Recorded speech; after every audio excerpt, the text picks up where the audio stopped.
क्या आपने कभी किसी को देखा है जो सबसे छोटा होता है, सबसे कमजोर दिखता है, लेकिन वही एक दिन सबसे बड़ा काम कर जाता है? एक छोटी सी गिलहरी थी, नाम था चिक्की। जंगल में सब उसे जानते थे, नटखट, चंचल और हमेशा भागती दौड़ती। लेकिन एक बात थी, उसे ऊंचाई से बहुत डर लगता था। वो कभी पेड़ की सबसे ऊंची डाल तक नहीं गई।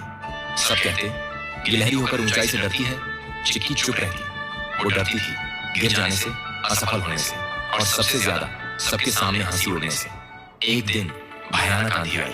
तेज हवाओं ने जंगल को हिला दिया। पेड़ कांप उठे और पत्ते डर के मारे उड़ चले।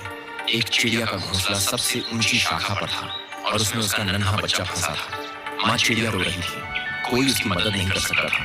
बंदर, हाथी, भालू सब असहाय थे। शाखा इतनी ऊंची थी कि कोई पहुंच ही नहीं सकता था। तभी चिक्की सामने आई और कांपती आवाज में बोली, मैं कोशिश कर सकती हूँ। सब चौंक गए। तू तो डरती है ऊंचाई से। चिक्की ने सिर झुकाया। डरती हूँ, लेकिन अगर उस बच्चे को कुछ हो गया तो मैं खुद को कभी माफ नहीं कर पाऊंगी।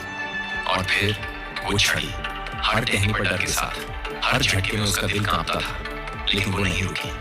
आखिरकार वो पहुंची, बच्चे को धीरे से उठाया और एक एक टहनी पार करती नीचे लौटी। माँ चिड़िया ने उसके गले लगा लिया। जंगल में सन्नाटा था, फिर तालियां हो बजने लगी। पहली बार किसी ने डर को हरा दिया था। डर सबके अंदर होता है, लेकिन जब हम किसी और के लिए, किसी मासूम के लिए अपने डर से भी बड़े बन जाते हैं, तो हम वही बनते हैं जो हम बनने के लिए पैदा हुए होते हैं। चिक्की अब बस गिलहरी नहीं थी, वो जंगल की छोटी सी हीरो बन चुकी थी।